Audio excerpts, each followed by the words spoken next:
them out this summer. I basically have built a makeshift studio in our house, and whenever ever needed me, I was in and out. The door was knocking constantly. When she goes on tour soon, the whole family's going. Chances are next time Alanis is rocking out, her little boy won't be far away.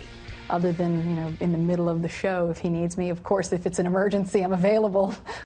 In the middle of the show, these thousands of people have paid $40 plus, $60 plus, $70 plus dollars. Right. You're just going to go, hold on, everybody. Hold on. Let me bring my kid out. Yeah, I'll keep singing. I got to go breastfeed. And now, mind you give a kid a bottle, it's 6 to 8 minutes. Breastfeeding takes like 20 to 25 minutes because it's not flooding out. Right. It streams out. Right. So it's not imagine pausing a concert. Imagine that.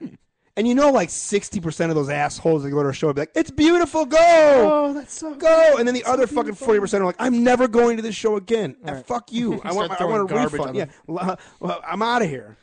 Can you imagine she tried that at a Juggalo show? They would follow her to the back and they'd fuck that kid up first, and then they'd pull all of her fucking hair out. Call me off stage, but other than that, I'm available. The family's philosophy, to have as much skin-on-skin contact with Ever as possible. And then there's what this world-renowned musician calls the musical beds. The bed is consistent in that Ever is always with one of us. I'm always available if he needs me, period. I love snuggling and sleeping next to him. So I've got to ask you how that works for your marriage. Yes, the sex life question.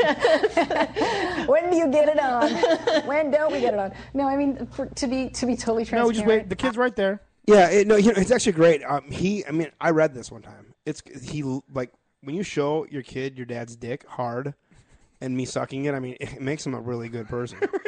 Like she's literally getting ready to say something just ridiculous, and, right. and this interviewer is just like, really? I might do this with my kid. This is great. Like fucking idiot. If this person was telling me this, I would be nice for the first couple minutes just to get her going, and then I would embarrass her in front of everybody.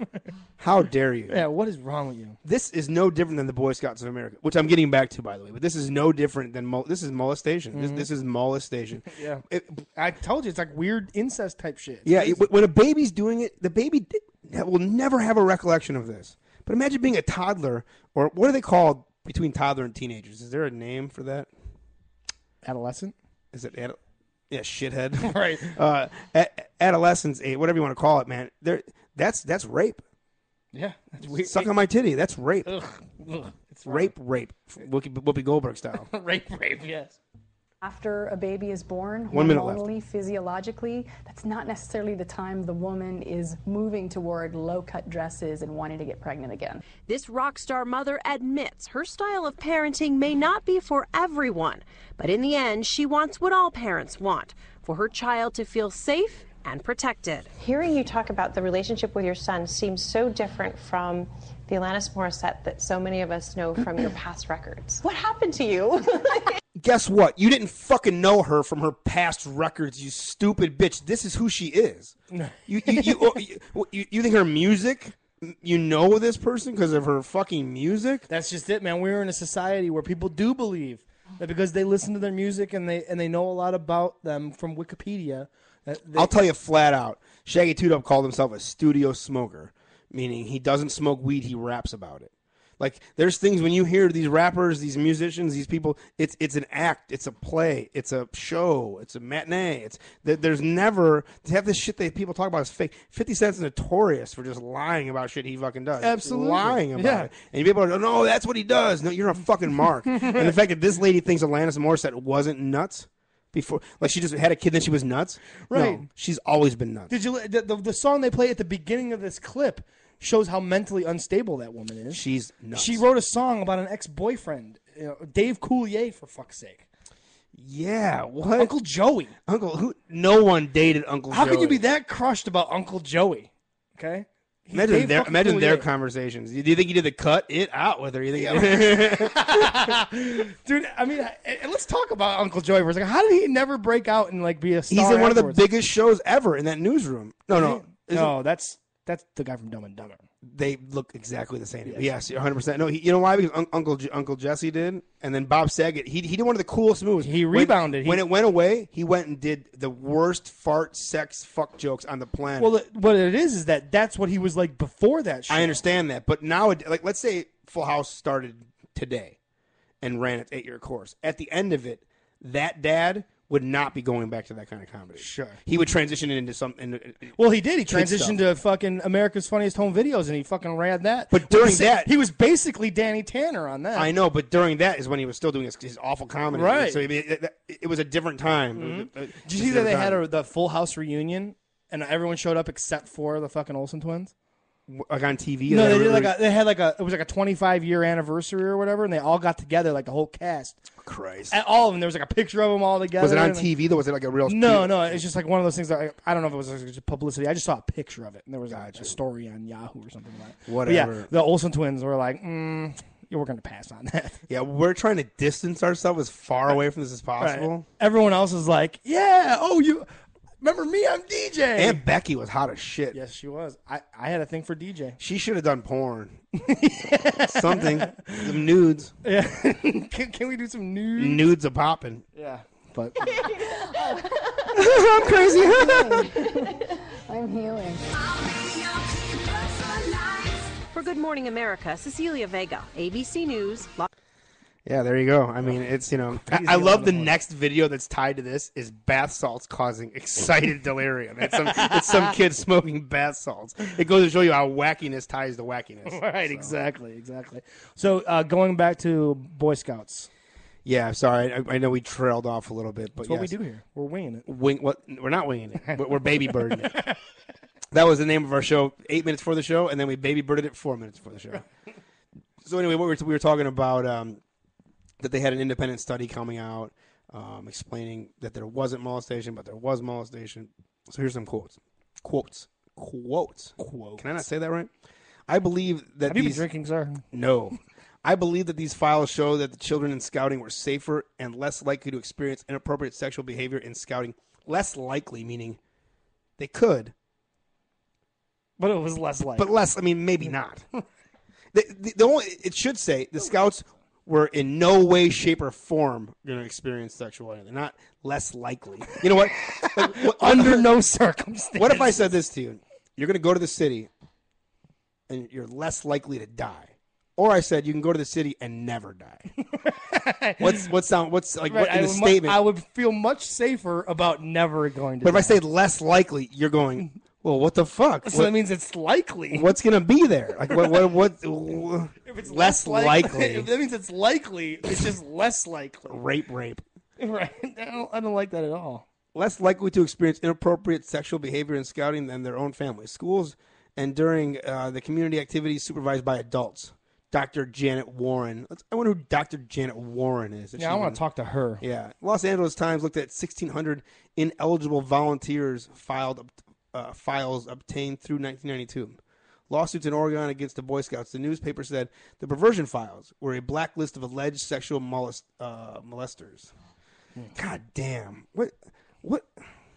So touching a kid, man. What I don't is get it, man. It's so beyond fucked up. The Survivors Network of these abused by priests, a sexual abuse support group, said that it was very upset by Warren's assertion that children were safer in the Scouts. How about these people in the Catholic Church now are going, no, the Scouts are terrible. Absolutely. Like, I'm outraged. Of course there's molestation in the Scouts. You're much less likely to get molested by a priest. Yeah, much less likely. Well, not all the time, kind of. Right, but it's still likely. God. Just because it's less likely doesn't mean it's not likely. Yeah, because, out of a group of 20 kids, if only 2 get molested, it's less likely. Right? Yeah, right. But still, 2 is too many. Every time there's a new class, it's pretty fucking terrible. That's an unsustained, self-serving claim that sounds more like writing a spin doctor than a real doctor, Snap director David Clawhessy said. Snap called for the Boy Scouts last week to out its official blah, blah, blah, blah, blah, nothing. Click to the next page. The Boy Scouts in a statement last week said continuously enhanced its multi-tiered policies and procedures, which now include background checks, comprehensive training, and safety policies. Good. Why did it take till 2012? Right. Good. The organization Current Educators and Training Programs that protect children from abuse are among the best in the youth servicing communities. So, yeah, I just think it's crazy. I mean, you're a guy. What do guys want to do when they break away from anything? You want to go have a good time, right? Right. Do kids ever involve your good time? Never. It's always like, God, leave your kids at home. We're gonna go out to do something. Time. Maybe you're not a drinker. That's fine. Maybe you're not a smoker. That's fine. But when your adult time comes, you don't want kids there. Right. Ever. There's never a time like, hey, you know what? We're gonna have a party. Bring your kids. Right. You never hear unless that. Unless it's that kind of party. Right. Poker night. Right. Bring your kids. You've never heard that statement. No. Ever. And then the guy that does bring his kids out, you're always looking at him like, why? It's the last night he's invited to the fucking party. It's just what it is. You know, it's no offense. You're the dick that did this. So, yeah, Alanis Moorissette. I'm still kind of tripping out on Alanis Moorissette, man. So I think it's about time. We're an hour in at this point. Let's take our first official break. Man, a little frog in my throat there. Man, Jesus. Little lung butter for everybody back home. Yeah, how about that? Tasty. So, yeah, we're going to take our first break here. Then we'll be back with the top 5 countdown. I am eagerly anticipating this. Yeah. Do not go away. Listen to these. We've changed up the breaks a little bit. We're not going to just give you music. We're going to give you some comedy as well, or anything, clip, an audio clip of something that we want you to hear on various different topics, plus a little bit of music thrown in. So this first break, we're going to hear one of the greatest comedians of all time. If you have never heard of him, Bill Hicks. He's absolutely fantastic. We'll also hear DJ Drama, a song that I picked out for this week. But listen to Bill Hicks' Positive Drug Story. We will be back right here on In the Rotation. You never see positive drug stories on the news, do you? Isn't that weird? Since most of the experiences I've had on drugs were real fucking positive. Who are these morons they're finding? That's what I want to know. I used to want to call the news. Come over to our house. Watch Tommy. He's a pig. Film him. He's been doing that for hours. He's killing us. You getting all that? You know what I mean? Always that same LSD story, you've all seen it. Young man on acid thought he could fly, jumped out of a building. What a tragedy. What a dick. Fuck him. He's an idiot. If he thought he could fly, why didn't he take off on the ground first? Check it out. You don't see ducks lined up to catch elevators to fly south. They fly from the ground, you moron. Quit ruining for everybody. He's a moron. He's dead. Good. We lost a moron. Fucking celebrate. Wow, I just felt the world get lighter. We lost a moron. Put on the Hammer album. I'm ready to dance. We lost a moron. I don't mean to sound cold or cruel or vicious, but I am, so that's the way it comes out. Professional help is being sought. How about a positive LSD story? Wouldn't that be newsworthy just once? To base your decision on information rather than scare tactics and superstitions and lies? Just once. I think it would be newsworthy. Today, a young man on acid realized that all matter is merely energy condensed to a slow vibration, that we are all one consciousness experiencing itself subjectively. There is no such thing as death. Life is only a dream, and we're the imagination of ourselves. Here's Tom with the weather.